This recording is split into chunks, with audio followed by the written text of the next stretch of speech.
makes us fearful of being wrong, and that limits our potential, and it limits our fulfillment from life, because I mean, I personally, I love to learn, and in order to learn, I have to go beyond what I know, and that means mistakes. So I get a lot of fulfillment from pushing myself beyond my comfort zone, and I believe that you know, that's something that a lot of humans can benefit from. So what she has discovered is that a lot of this fear comes from the way that we feel, the way that we think about our own abilities or intelligence. So if there's a human being, whether adult or a child, can have a view of intelligence as fixed, to take intelligence as an example, or as malleable. And if you think of intelligence as fixed, you think, for example, you're either smart or dumb, or you're either creative or not creative, or you're good at making friends or not good at making friends, or you're good at sport or not sport, and it's fixed, there's nothing you can do about it.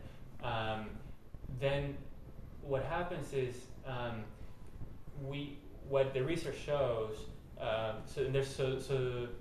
what the research shows is that the people who have a fixed view of intelligence want to make themselves appear to be smart to others. That's how they get their ego boost.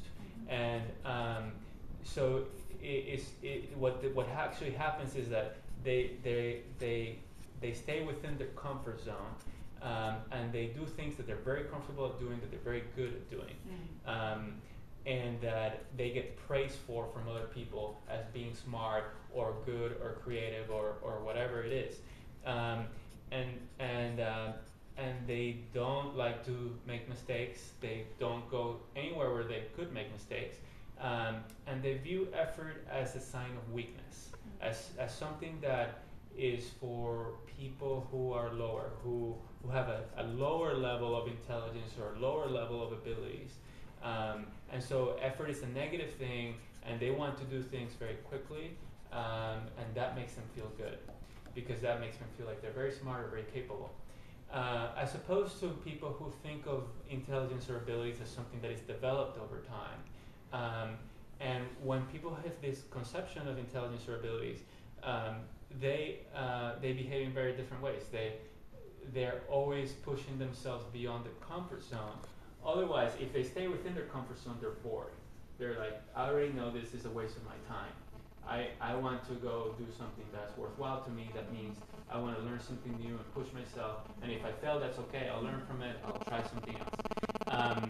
And so that's what the psychology research has shown for, and this is not just kids, but athletes and business people and adults of all kinds.